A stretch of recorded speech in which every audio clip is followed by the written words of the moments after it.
What began as a standard promotional appearance quickly unraveled into on-air turmoil when Mark Wahlberg confronted Jimmy Kimmel over a remark about his past, sparking a heated exchange that ended with security escorting the actor off the set. The audience had settled in expecting a normal late-night segment. Wahlberg had visited Jimmy Kimmel Live many times before, typically to promote a new action project or casually chat about his Boston upbringing. This time, though, the atmosphere shifted as soon as Wahlberg stepped out. Kimmel launched into his opening monologue, but something about his tone felt sharper than usual. When he introduced Wahlberg, there was a noticeable edge in his voice.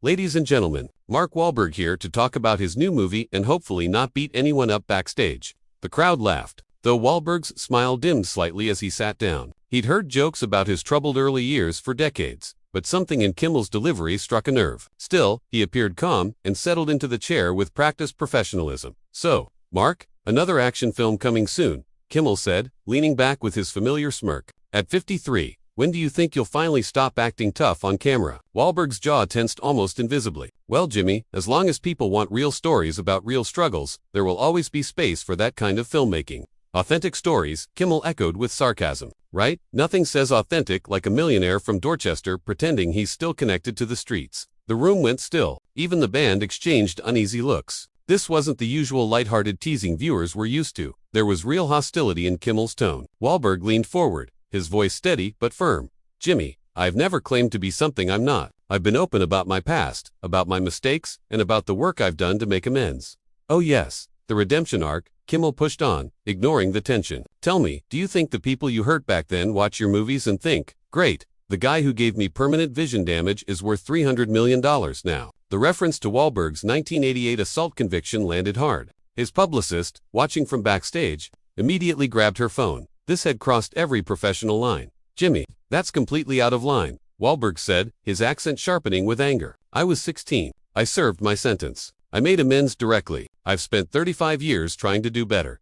"Have you, though?" Kimmel pushed, clearly unfazed. "Because from where I sit, it looks like you just got wealthy enough that people stopped caring about what you did." The audience was silent. Camera operators waited for direction, unsure whether to cut away. Wahlberg's hands trembled, not from fear, but from the strain of staying controlled. "You know what, Jimmy?" Wahlberg stood, voice low. "I came here to talk about a movie that supports families, employs hundreds, and tells a story about second chances. Instead, you want to dig up the lowest point of my life for a cheap laugh." Kimmel realized he'd gone too far, but pride kept him from backing down. "Hey, I'm just asking what people want to know. Isn't that journalism?" "Journalism." Wahlberg raised his voice for the first time. "This isn't journalism, it's a take. And coming from someone who built a career mocking people who can't push back, that's rich." The tension was suffocating. Audience members shifted uncomfortably. Security inched closer to the stage. Kimmel's face reddened. He was used to handling difficult guests, but Wahlberg's controlled anger was unlike anything he'd faced. The actor wasn't yelling. His calm intensity was more intimidating than any outburst. "Mark, maybe we should take a break," Kimmel finally suggested. Realizing the situation was collapsing, "No, Jimmy, let's not," Wahlberg replied, voice steady but tight. "Let's finish this." The lights felt harsher as the two stared each other down. Kimmel's confidence was slipping, but ego kept him locked in place. He glanced at his note cards, then at Wahlberg standing over him. "Look, Mark, I think you're being a bit sensitive," Kimmel said, trying to regain control. "This is comedy. It's what we do. If you can't take a few jokes about your past, maybe Hollywood isn't for you." The sentence lingered heavily, toxic in the silence that followed. A few audience members gasped aloud. Even the bandleader shook his head, aware that Kimmel had crossed a disastrous line. Wahlberg's expression turned hard. "Sensitive. Jimmy, let me explain sensitivity." His voice was cold and steady. "I was 16, broken home, on cocaine, angry at everything. I hurt people, and I live with that every day. But what I don't have to put up with is some comedian from Brooklyn judging me from behind a desk worth more than most people's homes." The jab landed. Kimmel's face reddened further, his tone sharpening. "Privileged. I worked my way up, same as you say you did." Wahlberg moved closer, voice rising. "I didn't say anything, Jimmy. I lived it. While you were making prank calls on radio, I was trying not to get shot on my way to class. While you were chasing celebrity interviews, I was waking up at 4 a.m. to do construction so I could afford acting lessons."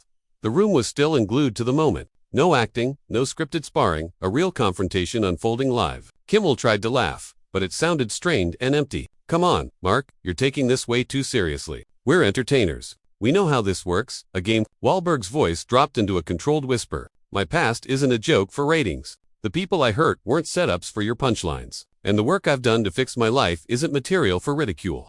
Under the hot lighting, sweat pooled on Kimmel's forehead. In the booth, writers waved frantically. Unseen, he was stuck face to face with an increasingly furious guest and no escape. You know what's funny? Wahlberg continued, steadily gaining force. You joke about everyone else's mistakes and pain. But when have you ever risked anything? When have you ever put yourself on the line? Kimmel reacted instinctively and made the worst move of the night. At least I never blinded someone in a racially motivated attack. The studio froze. The words slashed through the air. Even the camera crew hesitated. Wahlberg stiffened, fists tight at his sides. For a moment, everyone wondered if the situation would turn physical. Get up, Wahlberg said quietly. What? Kimmel's voice strained. I said, get up. Stand up and repeat that to my face, not from behind your desk. Kimmel stayed seated, confidence collapsing. Mark, maybe we should take a break. Stand up. Wahlberg's voice thundered through the room, making several people flinch. You want to joke about the worst thing I've ever done? Then look me in the eyes when you say it, not from your safe little fortress. Kimmel's hands shook against the desk. Security began to move, unsure if or how to intervene. Wahlberg wasn't attacking, he was demanding respect. You know your problem, Jimmy? Wahlberg said, voice carrying in the silence. You've hidden behind jokes so long you don't know how to be real. You think humor excuses cruelty. You think laughing at others is entertainment. Kimmel finally found words, small and unsteady. I'm just doing my job. Mark. Your job. Wahlberg let out a laugh with no trace of amusement. Your job is to entertain, not to destroy people for sport. To send viewers to bed smiling, not uncomfortable and ashamed to watch your personal grudges play out. Whispers rippled through the crowd, some uneasy, others already typing posts about the moment. In the control room, arguments broke out. Cut to commercial or let the meltdown roll. Kimmel eventually stood, though shakily, face to face. The contrast between them was stark. He looked smaller, while Wahlberg seemed to dominate the space. You think you're better than me? Kimmel snapped back, voice edged with desperation.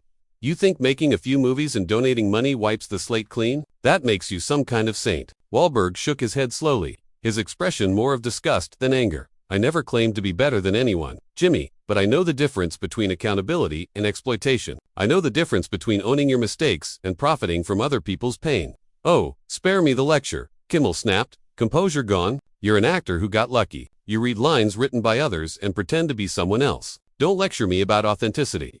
The insult struck hard. Several audience members rose, clearly disgusted. The atmosphere had shifted, entertainment had turned ugly and personal. You know what, Jimmy? Wahlberg said, .com, but dangerous. You're right, I do read lines, but when I play a character, I'm honest about it. You've played a character so long that you've forgotten who you are beneath all the makeup and scripted jokes. Kimmel's face turned red, veins prominent. Get out of here, Mark. Just get out. Oh, now you want me to leave? Wahlberg's voice rose. After ambushing me with personal attacks, after trying to humiliate me on national television, now you dismiss me like I'm nobody. Security moved to the stage edges, ready to intervene if needed. But Wahlberg made no threatening moves. His anger was verbal. Making it even more powerful, you invited me tonight. Jimmy, you asked me on your show to promote my work, to give your audience something interesting. Instead, you tried to destroy me for your own amusement.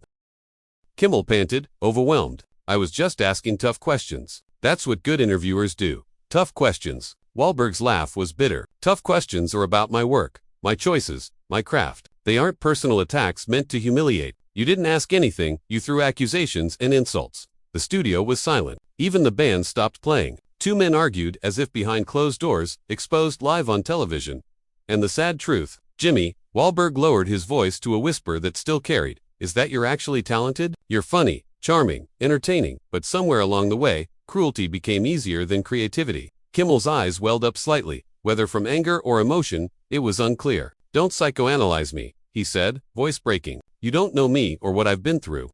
You're right, Wahlberg replied. I don't, because you hide behind jokes, sarcasm, and a fake smile. You never let anyone see the real you. At least I've been honest about my failures. At least I've admitted when I was wrong and tried to make it right. The intensity was palpable. This wasn't a show anymore, it was two men stripping away their public personas, exposing raw truths. Kimmel slammed his hand on the desk, echoing like a gunshot. Enough. This is my show, my cameras, my studio, my audience. You don't lecture me about my job. Wahlberg stepped back slightly, surprised by the outburst. There it is, he said quietly. The real Jimmy Kimmel. Not the funny host, just an insecure bully who can't handle being called out.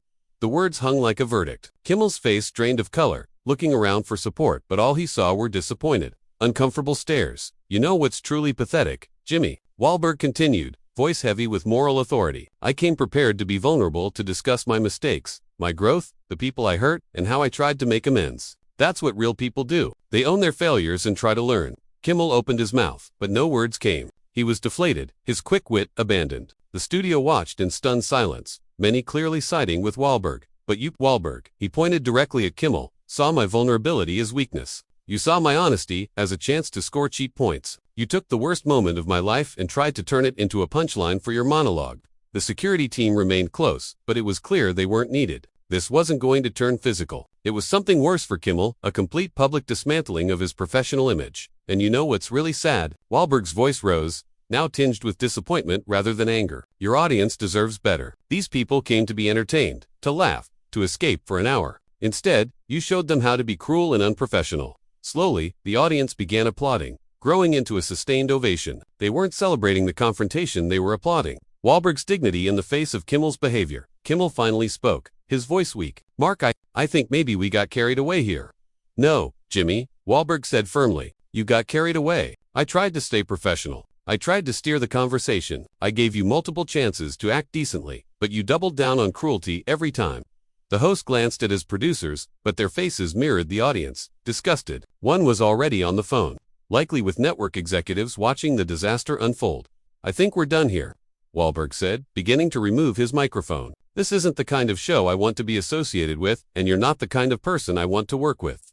Kimmel tried one last plea. Mark, wait, can't we just know? Wahlberg cut him off sharply. We can't just anything. You made your choice tonight, Jimmy. You chose to be petty and cruel instead of professional and respectful. You chose to attack a guest instead of entertaining your audience. Now you live with the consequences. He handed the microphone to a technician and started toward the exit. The audience rose, applauding and cheering for his dignified departure. At the edge of the stage, Wahlberg turned back one final time. You know, Jimmy, I hope you learned something tonight. Because if you didn't, you're going to find yourself very alone in this business. People tolerate a lot in Hollywood, but they don't tolerate bullies who attack their guests. With that, Mark Wahlberg walked off the Jimmy Kimmel Live stage, leaving behind a host who looked completely defeated and an audience, still applauding. The studio fell into uncomfortable silence. Kimmel remained at his desk, staring at the exit. Producers quickly cut to commercial, but the damage was done. Clips of the confrontation spread rapidly online. Mark Wahlberg trended immediately, with thousands praising his handling of the situation. Behind the scenes, network executives convened emergency meetings. Kimmel had crossed professional boundaries, and public backlash was swift. Advertisers pulled spots from upcoming shows, and guests began canceling appearances.